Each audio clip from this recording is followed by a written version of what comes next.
డైట్లో చాలామంది మందు బాబులు అడుగుతూ ఉంటారు. రామకృష్ణ గారు కొంచెం మందు వాడతా డైట్ కనిపెట్టండి అని. అలాంటిది కనిపెడితే మీకు ఏదైనా నవ్వులు బొమ్మతో లాబింగ్ చేస్తూ ఉంటారు, నవ్వుతారు.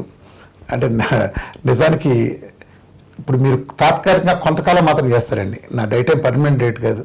మీకు డయాబెటిక్ ఉన్నా, బీపీ ఉన్నా, థైరాయిడ్ ఉన్నా, పీసీఓడి ఉన్నా, చివరి క్యాన్సర్ లాంటి ఇది ఉన్నా కూడా ఈ డైట్ ఒక తాత్కాలికమైన డైటు.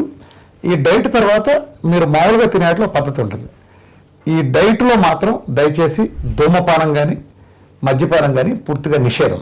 ఇప్పుడు ధూమపానం నిజం చెప్పాలంటే డైట్కి అయితే మాత్రం అడ్డమైతే కాదు, కానీ అన్నిటికంటే హానికరమైన అలవాటు ఏమైనా ఉందంటే అది ధూమపానమే. మీరు ఒక పక్కన ఆరోగ్యం డైట్ చేస్తే మెరుగుపరుచుకుంటే, లంగ్ను పాడు చేసుకుంటే, లంగ్ను పాడు చేసుకున్న తర్వాత అది రికవరీ అవుతుందా? అంత తేలిగ్గా అవుతుందా?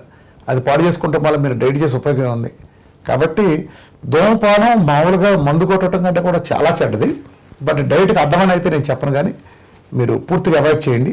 అంటే కొంతమంది మరీ బలహీనతకుండి తప్పదు నేను తాగాల్సిందే అనుకుంటే, మీరు రోజుకి ఇదివరకు పెట్టి తాగేవాళ్ళు ఒక సిగరెట్, అది కూడా 2 ముక్కలు చేసి 2 సార్లుగా పొద్దున ఒకటి సాయంత్రం ఒకటి ఇట్లా తీసుకుని గ్రాడ్యువల్గా దాన్ని కూడా విత్డ్రా చేసేట్టు చేయండి. ఎప్పటికైనా అది మంచిది కాదు.